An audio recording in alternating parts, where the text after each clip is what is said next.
hung around and got it. Hung around, got a master's in English, master's in education, and I run with John Fox. I mean, you know, what more can I say? I finished the coursework for a PhD, but I like to tell people I never finished the dissertation. In reality, I never started the dissertation because my attention span isn't that long. That's one of the reasons why I write poetry. I can write a poem, you know, in 15 minutes and it's done. And then I can move on to something else. My attention span handles 15 minutes pretty well. So still not knowing what to do, I drifted around for a while. I did go to Ireland for the first time when I was 21. And I guess I've been back to Ireland about 30 times since then for lots of different reasons. I ended up teaching for a while at Virginia Commonwealth University. As I say in the autobiographical fragment of Sleeping Dragons, I actually enjoyed teaching. I enjoyed teaching kids, college kids are kids to me, the pleasures of filling up a page with words.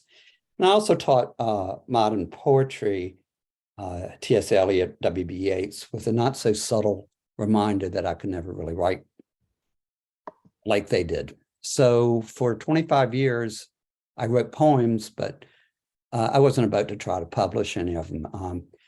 Academic poets are the meanest people on earth. They're a lot meaner than rugby players. I'd rather go up against the biggest, meanest number 8 in the world than to go up against a poet. So anyway, for 25 years, I didn't publish any poetry. I published a lot of journalism, basically freelance writing and stuff. And then Becky and I started our own market research company. Actually, we worked for 2 other market research companies first, and then we ended up starting Kinzey and Day about 25 years ago. And we had a real good run on that right up until the pandemic pretty much wiped us out. So that was a good run. As I say in the book, we made a small ton of money, not a big ton, but it was enough. And so now we're both fully retired. But on to this book, Sleeping Dragons.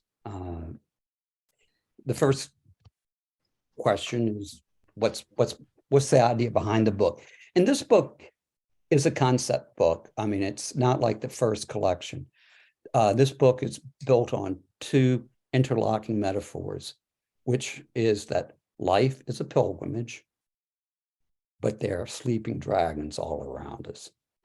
The idea of a pilgrimage, it goes back to Chaucer, and it's a nice positive image in the Western world. It gives us the idea that life has meaning and purpose, and hopefully we'll have a good ending. Unfortunately, there are these sleeping dragons, and people ask me, why dragons? Do you seriously believe in dragons? Well, yeah, I do, because I've seen them. They're out there. They're mean. And dragons are from the oldest mythology, symbols of chaos and anarchy. I know Jean doesn't want me to go professorial, but in the Babylonian creation myth, Marduk, the great god, kills the dragon goddess Tiamat and fashions the world from her body. And in Genesis, when you read, and darkness was upon the face of the deep, the word for deep that they use there is Tiamat in Hebrew, which is a corruption of, I'm sorry, it's Tehomi, which is a corruption of the name Tiamat. So dragons are there, and Jean, I'm just going to jump right into the poem that's on the back, is the Eve of St. Agnes, which is where I get the line, sleeping dragons all around. If you haven't read John Keats's Eve of St. Agnes, it's better than anything I could write, so you might want to check it out. Surprisingly enough, it all ends well, at least for the main characters. Prothero and Madeline sneak out the back door, sleeping dragons all around. They ride off across the bog, presumably to Tinan Og, the country of the young. It doesn't get better than that. But the dragons merely sleep. Dragons live forever. One day they'll awake and there'll be a reckoning. So these are not friendly dragons we're talking about. A couple of things to unpack. The sleeping dragons literally refer to the Eve of St. Agnes is a Romeo and Juliet story. And Porphyro breaks into the house of Madeline and he's going to sneak off with her. And he can do that because her kinsmen are all drunk and passed out lying on the floor. But if any one of them was to wake up, he would probably cut off Porphyro's head. So that's why it's better to let sleeping dragons lie. And presumably to Tnag Og, that's the land of eternal youth. It's the fairyland of Ireland. And so presumably they go there, but the dragons are not dead. They're merely asleep. And one day they'll wake up and there will be a reckoning. Reckoning is a word chosen very deliberately. It refers to the last judgment at the end of time. And of course, in the book of Revelation, St. John of Patmos identifies the dragon as Satan, the serpent from the Garden of Eden. So any way you look at it, dragons are there and they're dangerous. So that's the way the book works. It works on those two fundamental metaphors: life as pilgrimage and dragons as danger and forces of chaos and anarchy. Well, one of my favorite lines, poetry lines in your book that we talked about several times, is the one about making a deal with the fairy people. Yeah, I'm going to read that as the conclusion. So let's leave that one for a while. Okay, all right. Yeah.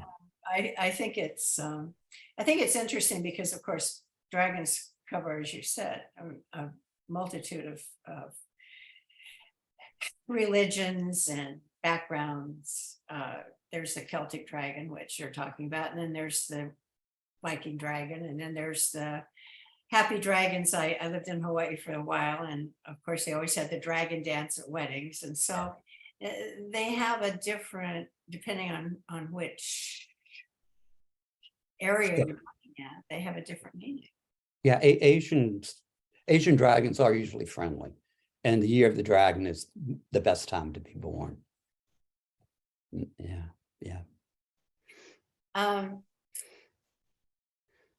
This book is very different than your first book, and I wonder what often in poetry books, a poet will write a book and then they'll write another book which is somewhere in the same area, but these two books are very different. And of course we all like this book very much. It's a departure. How do you feel about that statement? Yeah, well, like the first book is a collection. I think there's a unity of voice among those poems, but the poems don't connect in any way. They weren't meant to. As I've often said, I read a lot of those poems between 10 o'clock and 11 o'clock on an airplane after my third drink. So they came, and they are. And I think some of them are very, very good. I think some of them as poems are just as good as the poems in Sleeping Dragon. But I didn't have any coherent theme behind the first book, where this book, for example, Chasing the Dragon was written over 25 years. This was written over 11 months. So it was very, very, very connected from the beginning. And like I said, I was very conscious of those dual metaphors of pilgrimage and Sleeping Dragons. So it is connected. It's a very different kind of book. What do you want people to take away from it? From the book, certainly you've got to watch out for those dragons. I mean, if you see one and it's asleep, let it sleep. No, and I'm not being facetious. You know, I do believe that life is a pilgrimage, and I want to make life a pilgrimage. But you know, you see disasters all around you. You see illness, you see divorce, you see senseless violence. You get senseless violence. You get people who want to drive the government into default. I mean, you know, there's a lot of evil in the world. I mean, it would be nice to think that it isn't, but it simply is a fact of life. Well, shall we get started with the poems? Sure. Now, what you're going to get to do is tell me next slide. Okay. All right. Well, the first slide, actually, the first slide, this is the stone archway. There you go. This is the one that's actually in the book. The first one has me in it. This is the one that actually opens the book. And it's the stone archway at Glendalough, which is a monastery founded by Saint Kevin. It's in County Wicklow, maybe 60 miles south of Dublin. So I went there my first trip to Ireland, and I have a poem that I'm not going to read about returning to Glendalough 50 years later and finding it much the same as it was 50 years before.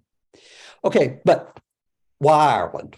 Like I said, I was not raised thinking of myself in any way as an Irish American.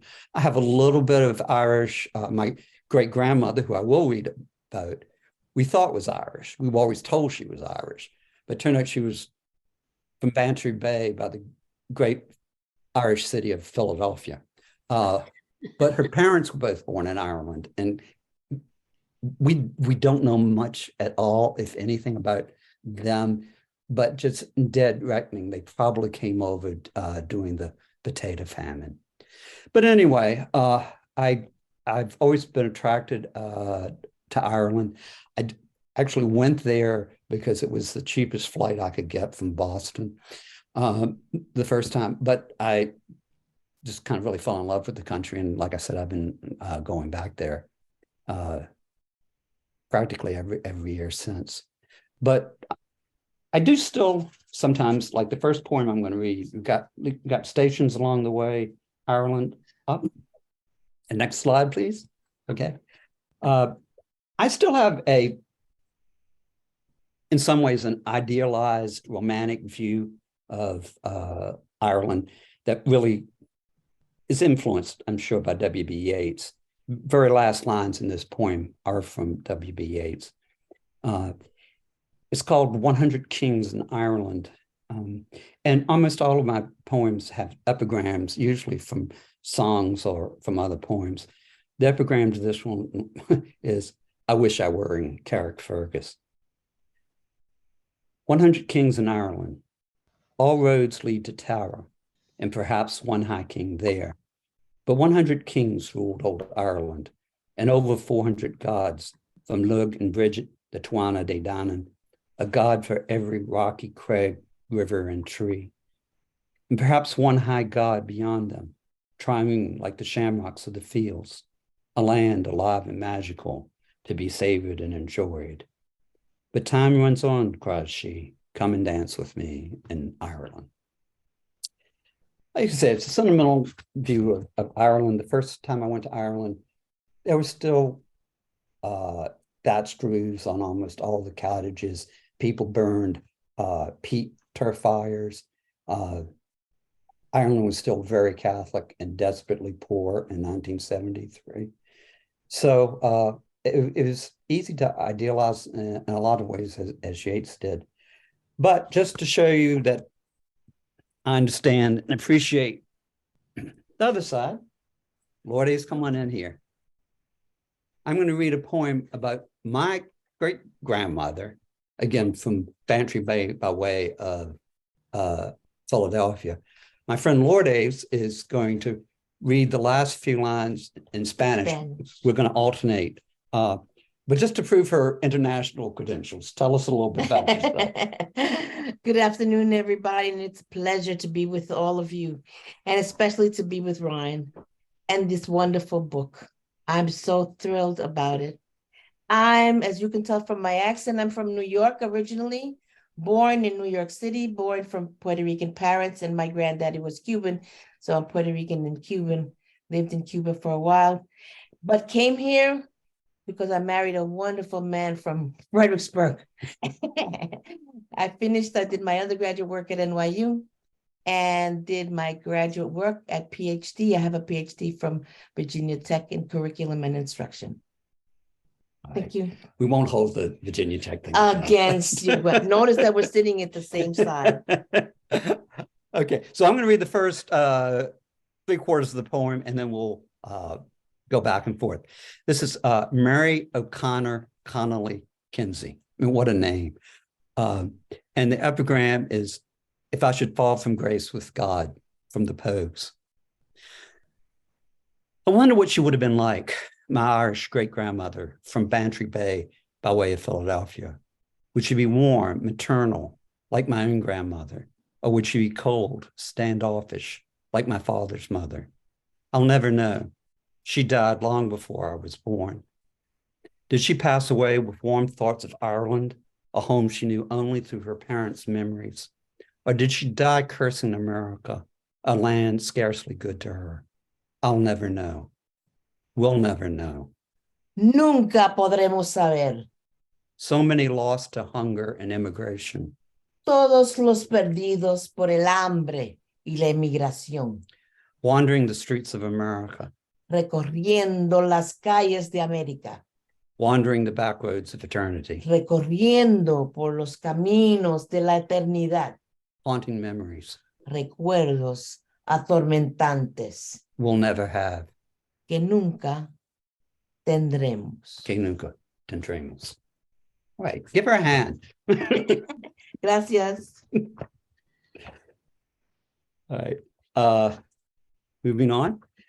Stations along the way.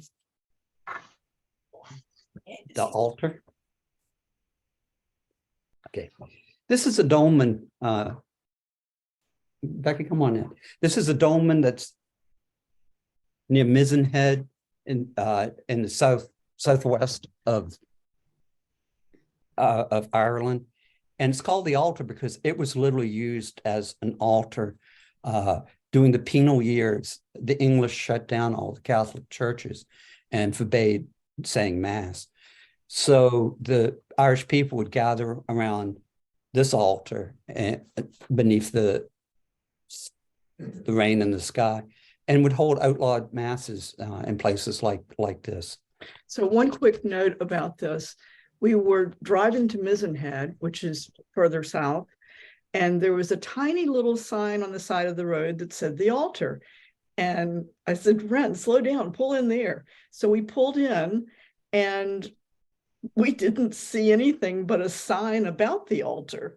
And I'm going, it's gotta be here. So we looked like around a corner and up a hill, and there it was. And we were the only ones there.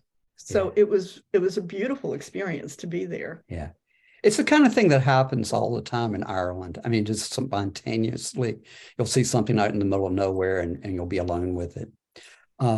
And this next poem is very, very Irish. It's called Finding Our Dead. The Irish have a very, very dark sense of humor. Okay, so it's Finding Our Dead, and it's for Patrick Tobin. And something I have to make clear, the O'Connors we're looking for here are not the same side of the family as Mary O'Connor Connolly. Bantry Bay is about as incestuous and homebred as Southside Virginia. So different O'Connors. How hard can it be? O'Connor is only the most popular name in Bantry Bay, but this is a small cemetery between Ballylickey and Kilkill. We're looking for John and Mary. The gravekeepers help us look. In 10 minutes, we found 3 John and Mary O'Connors. but none of them seem right. We're not looking for a white Celtic cross, but a black stone with the Sacred Heart of Jesus. That would be different. So the next day we come back to look alone, but not quite. I'm Patrick Tobin, he introduces himself. Tiny man, twinkling blue eyes, at least 80. I farm the land on the other side. I come every day to visit my wife's grave. I'm going to help you find the O'Connors. Becky is a trusting soul and took him at his word. Myers is screaming at me. He's one of the fairy folk. Still, people say, or used to say, the fairies tend to our dead, so we must respect them. I follow as Pat and Becky trip through the plots. Within 2 minutes, he has it. John and Mary O'Connor, son Cornelius, Black Stone, Sacred Heart of Jesus. His eyes light up, his words come quick. That Mary O'Connor. She was Tobin before she married O'Connor. She's my great aunt. We're family after all. Becky takes a picture, Patrick and me, the grave between, so it's all real. His mission accomplished, he turns to go. Becky asks for a hug. He lifts her off of her feet, kisses both cheeks. He takes my hand. I hope to meet you again. My Irish wants to answer, in this world or the next. But as an American, I say, yes, I hope so too. He bounds off to his farm, the spirit of his sleeping wife all around him. Of that much, I'm sure. Okay. So those are the Irish sections. By the way, there are 8 sections of the book, and I'm just going to read 1 or 2 poems from each of the eight sections. But we have poems about Ireland, and then we have poems, stations along the way, Virginia. Lourdes keeps telling me I write too much about cemeteries. The first one is Maury Cemetery. Maury Cemetery is a cemetery in the south side of Richmond where both Becky's people and my people are buried. This epigram is in Latin, Vici sunt oculis incipientem mori, which is the old Catholic prayer at the graveside. It translates, in the eyes of the foolish, these seem to be dead.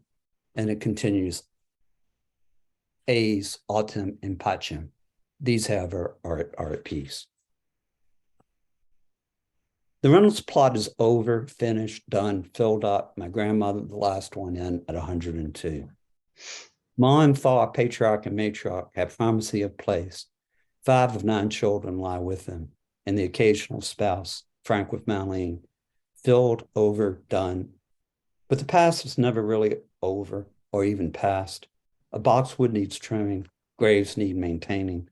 Becky and I bring flowers with the seasons, Christmas, Easter. We remember while we can. Yeah, it's not, it's a lot more somber than finding our dead, which I attribute to the fact that the fairy folk didn't follow us over. Unlike Irish people, they're scared of passing over water, so they wouldn't come, of course.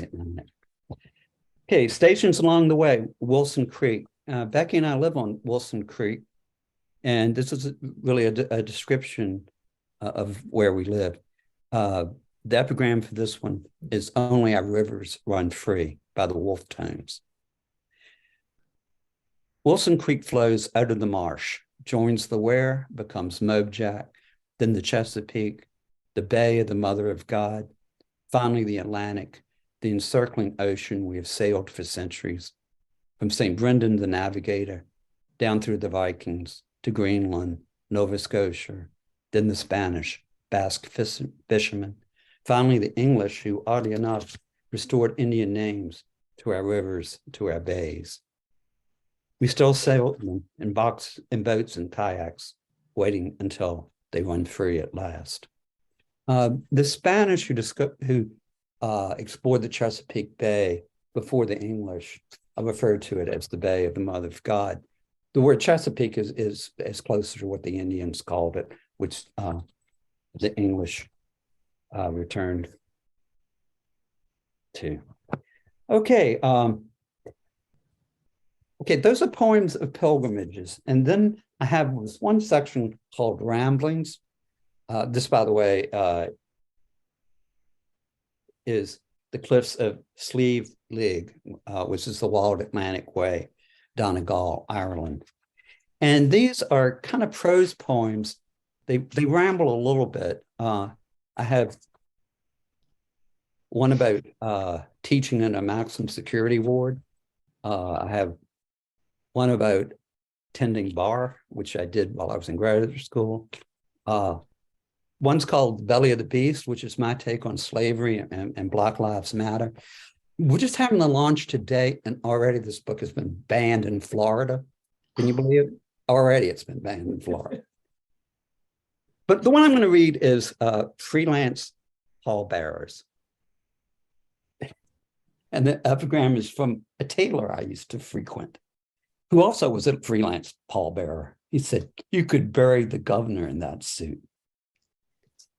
First rule of a freelance pallbearer: don't drop the damn casket. In all my years, I haven't yet, but it's been close on a couple of occasions. The first was my uncle, Bill Dance. We buried him from an Episcopal church in Midlothian, Virginia. Somehow the country cousins, all big, beefy guys, were on one side of the casket and the skinny-ass city cousins on the other. Italian shoes, Italian suits.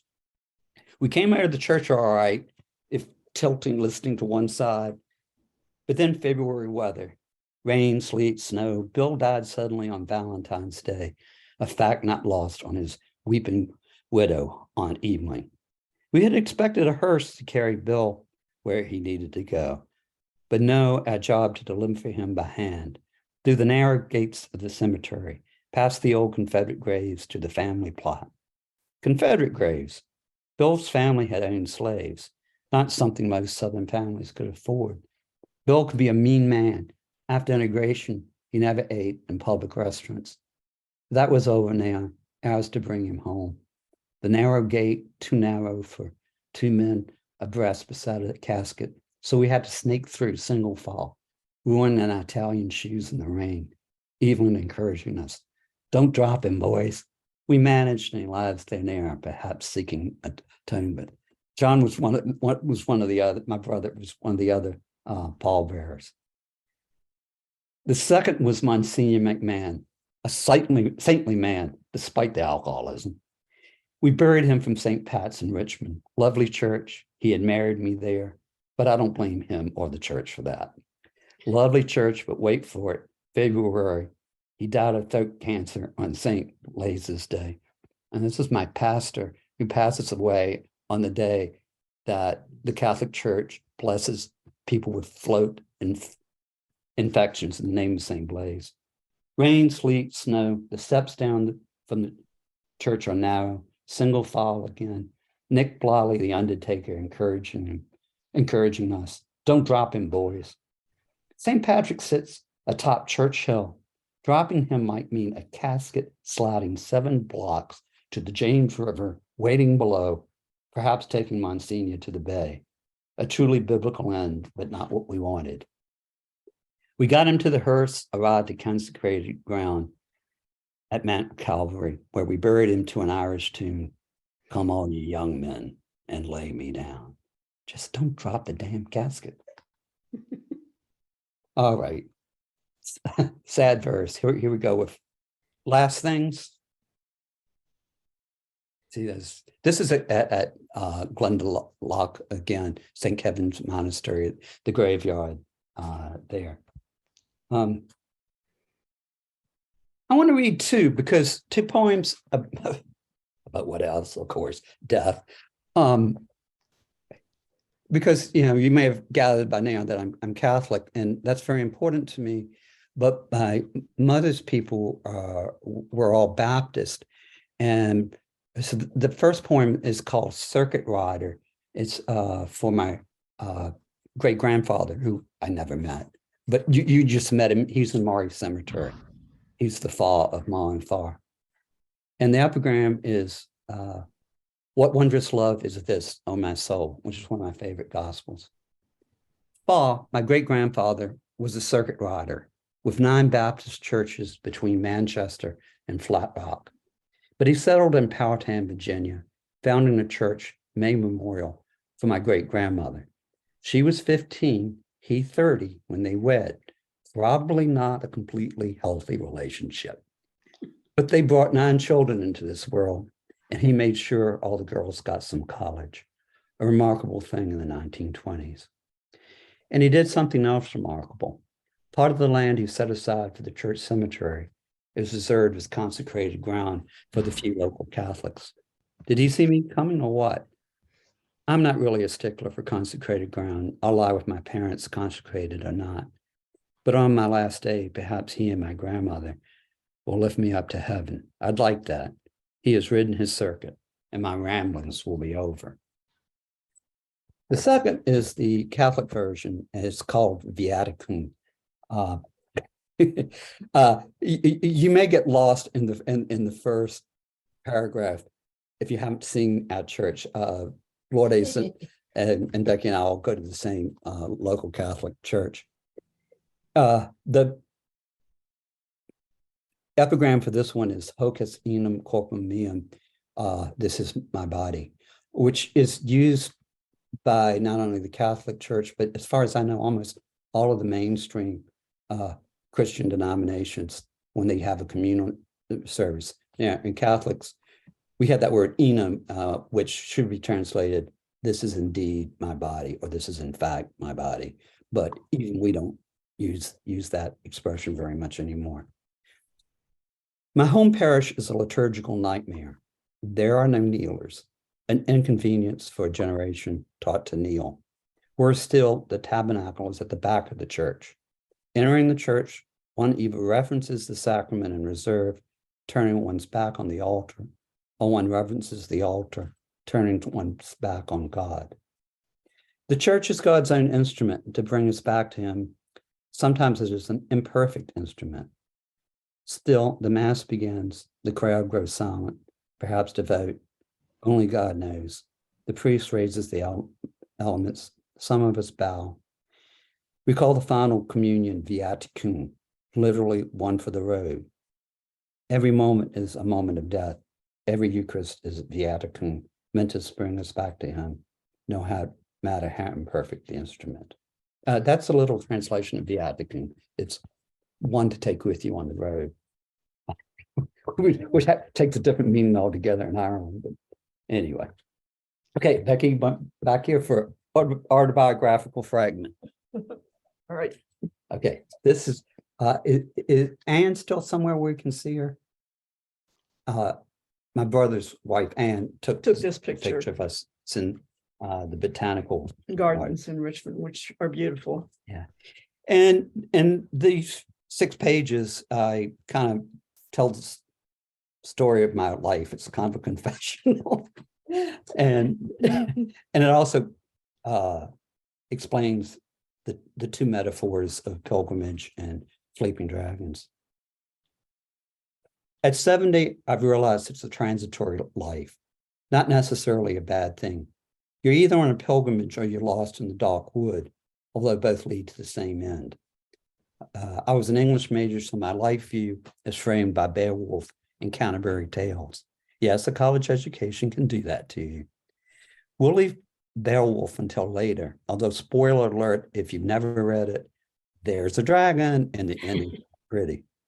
But back to Canterbury Tales, the idea of life as a pilgrimage is a stock metaphor for literature, but it's easily misunderstood. I, person A, leave place B, London or Madrid, and arrive at place C, Canterbury or Santiago de Compostela, a place of grace, but I remain person A. But that's totally wrong and misses the whole point. The idea of the pilgrimage is you arrive at the place of grace as person X, a totally different person who set out from London or Madrid, or Richmond, Virginia, to name another place. I began my pilgrimage on January 16th, 1952 in Richmond, Virginia. Not a good card to be dealt. In 1952, we were still celebrating our second place finish in the war between the states 100 years before. We had a boatload of second place trophies on Monument Avenue, but we did not have liquor by the drink or efficient air conditioning. Despite arrogance, we were a cultural backwater, a place beyond the back of beyond. But you got to start somewhere. So I started there, and I talk about growing up in Richmond, hating school, finally going to college, and then teaching. So I started teaching at VCU, as I mentioned earlier. I actually enjoyed teaching, introducing students to the pleasure of filling up a blank page with words.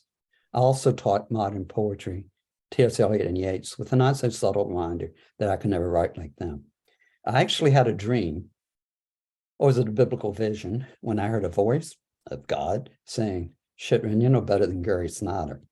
Okay, I answered, maybe I can work with this. Teaching was good, but I wanted to make more money. By the time I left VCU, I was actually making more money as a freelance writer than I made in salary, but it still wasn't enough. So I became a marketing consultant. Did anyone not see that coming? I made a small ton of money, small ton, but enough. And something much more magical happened to me. I met the love of my life. And when we first started working together, I was still married to Stephanie, and Becky was married to Jim. So we had to keep a respectful distance. Of all things, as Ann Landers would have it, we became friends long before we became lovers. But as life went on, my wife left me. Can't imagine why. Jim passed away from natural causes, which left Becky and me with a new freedom. As Grace Slick would say, only our bodies were apart. And that was so easy. So now we live on Wilson Creek. We watch the tides, kayak when we can, and go to Mass at St. Therese. We receive the body and blood of Christ and try to do whatever good he places before us. You really can't ask for more than that. There you have it, folks. I've had a good run, or the dead would say. What a long, strange trip it's been. Back to the beginning, I told you that much of my worldview was shaped by a youthful reading of Beowulf. Beowulf teaches us that at the end of all our tales, there's a dragon to be reckoned with, and it's likely not to be pretty. Beowulf was a hero, and he went out to meet his dragon alone, although one of his relatives followed because he was too ashamed to let his kinsman die alone. Beowulf killed the dragon, but he died, as all people must. The keening begins. Things look bad for the kingdom. We all know that Beowulf, we must die, but we don't really know what happens after death. Perhaps I'll go off with the she, the fairy folk, to Ternanog, the country of the young. Probably not a bad fate. But I told you that my worldview was also shaped by Canterbury Tale. And I do see life as a pilgrimage. I've cautioned that the proper way to understand a pilgrimage is the person A who arrives at the destination. It's no longer person A, but person X. I hope I've remembered that. Every time we Catholics cross ourselves, we should remember that we have X'd ourselves out of this world we never really belong to, no matter how passionately we love it. The fairies are all well and good, but I like the sound of heaven. I hope at the end of all, I'll receive the Viaticum, and I hope I'll remember the proper responses, Domini non sententium subjectum meum, sententum dic verbo and sanabeta anima mea, and finally, Corpus Christi custodiet anima meum and vitam aeternam. God, who speaks all languages, will hardly be impressed by the language, but I hope he might appreciate the sincerity of an apology for my misspent life and allow me to enter into his land beyond time. If not, I'll see what I can work out with the fairy folk. Okay, that's it, folks. That's the line you like, huh? Gee. Fairy folk. Okay, so one last postscript on the fairy folk. I sent this picture of Pat and Reyn to Pat. He lives in the tiniest little town in Ireland ever. It had to have gotten to him, but it came back 3 months later. So Reyn is totally convinced that he was a fairy folk and not real. When he said, I found the land on the other side, he means the real other side. Anyway. Well, that's the books, folks. Like I said, I just tried to read 1 or 2 poems from each of the sections. Any thoughts, questions? I have a question, Reyn. Well, actually, two questions. I was wondering how young you were when you realized you could write poetry, and also, have you ever tried writing within the restriction of form? Because it seems like all of your poetry is free form. Yeah. It's it's the only kind of poetry that I like. What was it? Robert Frost said I'd just soon write free verses, play tennis with no net. I understand that, but anyway, this is what I like to do. As far as when did I realize I could write poetry? Oh, I realized I could write poetry when I was 15. I didn't realize I could write good poetry until maybe a couple of years ago. So I wrote through high school. I got worse in college, probably even worse in graduate school. And it wasn't until I started working as a marketing consultant that I actually started writing poetry that wasn't so bad. So the first book came out of that experience of 25 years of writing a little bit here and a little bit there. This book was produced much more systematically, and that I kind of knew where I was going at all times, which I guess is maybe a good thing, maybe not. It's a good thing, but anyway, I think it worked for this book anyway.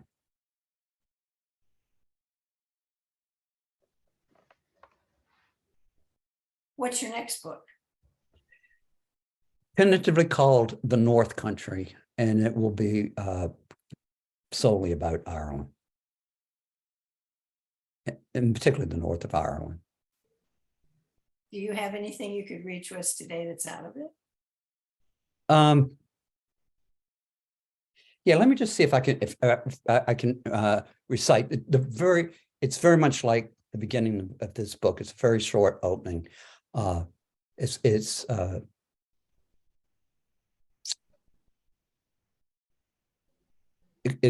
called It Begins Again, and the epigram is off to Dublin in the green. It begins as always in Dublin, the early morning taxi ride in from the airport. The mist lifting off of the Liffey, holding the scent of Guinness over the whole city, past old Viking town, past Astola Cathedral, to the hotel. Always feels like coming home. That's the opening.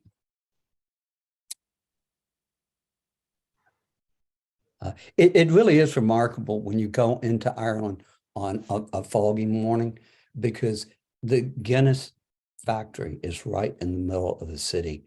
And when it's foggy like that, you can't escape the smell. I mean, it's just like drinking a Guinness walking down the street.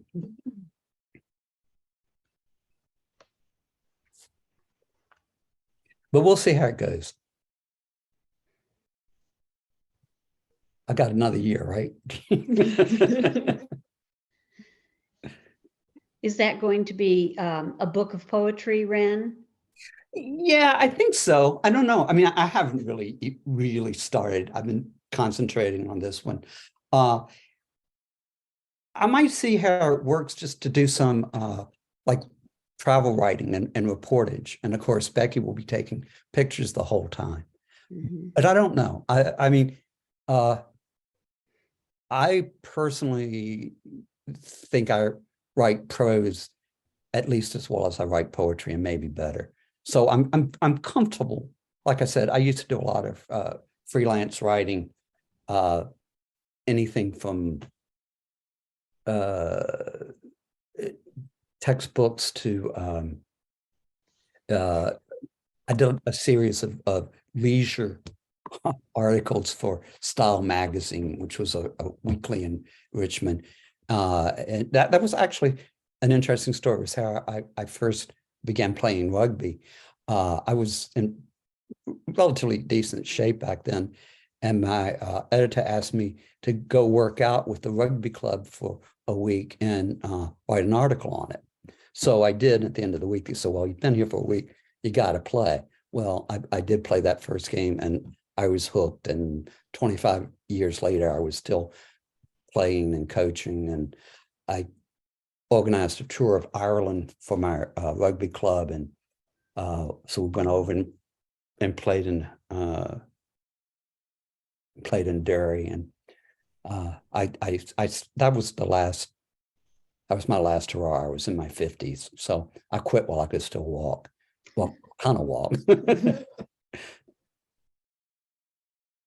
But anyway, Cindy, what were you thinking? Was that maybe something of a recommendation to try? Something. Definitely. Okay. Yeah. I mean, I read the prose, of course, the prose section of your book, Yeah. and I think your assessment is correct that your prose writing is equal to your poetry. Oh, let me do one other thing. Speaking of things that you've read that I've written. Okay, Jean, I'm going to earn my keep. If you go to the Amazon website and you search for Reyn Kinzey, you will see both of these two books, and you'll also see the journal of the Oh, Writers yes. Guild of Virginia. This one, I've had an article, a prose article on choosing Ireland, which has actually some of the same pictures. And of course, you also have read this one. Apart. That's Becky's, oops. Apart. There you go. Okay, that's Becky's picture of what's the castle? It's a castle from what is the movie about? Highlander. Highlander Yes. movie. Yeah, yeah. This is that.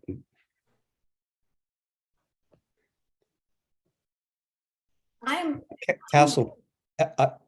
sorry, go ahead. Aline Doonan. Yeah. But anyway, that's an article in here.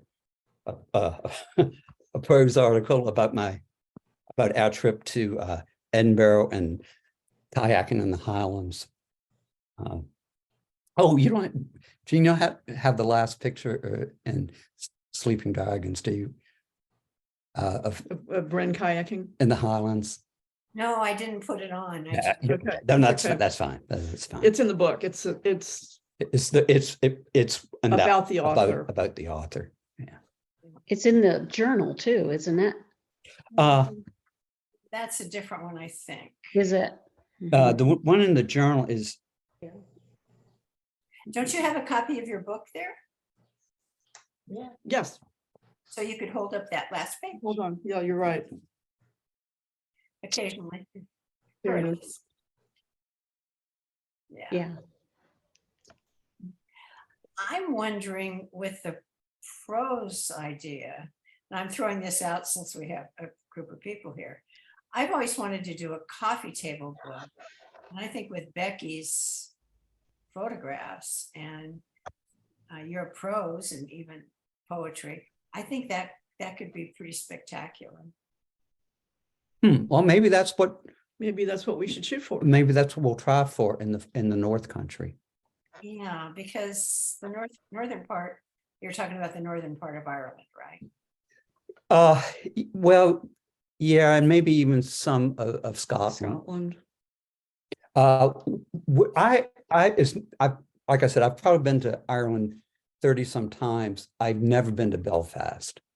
So we're going to go to Belfast and then up to County Antrim, and then either over to Scotland or back across to County Donegal, which, the County Donegal is actually the northernmost part of Ireland, although it is part of the Republic.